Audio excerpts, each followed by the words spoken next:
Gerakan perubahan rakyat Mesir pada Januari 2011 adalah momen bersejarah yang mengguncang seluruh dunia.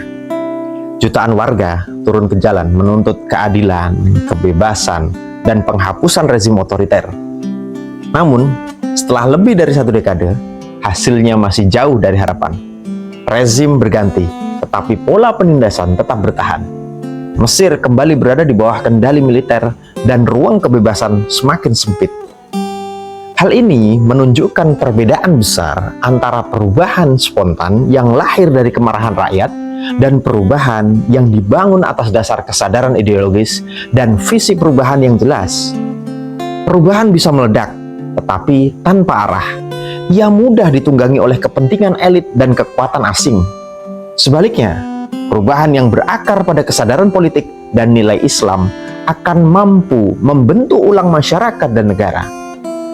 Pengalaman pahit seperti di Mesir 1 dekade yang lalu seharusnya menjadi pelajaran berharga bagi kita sekalian, bahwasanya kesadaran politik tidak lahir dari emosi sesaat, tetapi dari pemahaman yang mendalam tentang sistem yang menindas dan cara membebaskannya.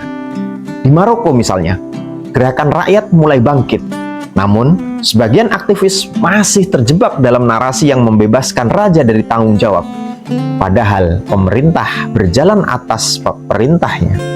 Ini menunjukkan pentingnya membangun kesadaran yang menyeluruh, bukan hanya kesadaran parsial. Gerakan seperti Gen Z 213 yang muncul di Aljazair dan reinspirasi oleh semangat aksi di Maroko menunjukkan bahwa generasi muda Arab mulai muak dengan korupsi, dengan pengangguran, dan runtuhnya pendidikan serta layanan publik. Mereka tidak turun ke jalan atas sekedar menggulingkan rezim, tetapi untuk menyalakan api kesadaran dan membebaskan diri dari sistem kolonial dan tirani yang sudah usang. Ironisnya, dunia terus berubah, teknologi berkembang, komunikasi terbuka, kecerdasan buatan merambah dalam kehidupan. Namun, sistem politik di banyak negara Arab masih terjebak di era 1950-an. Rezim-rezim otoriter tetap mempertahankan kekuasaan dengan cara-cara lama, seolah-olah generasi baru bisa ditundukkan dengan propaganda dan represi. Padahal, generasi ini hidup dalam ruang kebebasan digital, berpikir kritis, dan terhubung dengan dunia.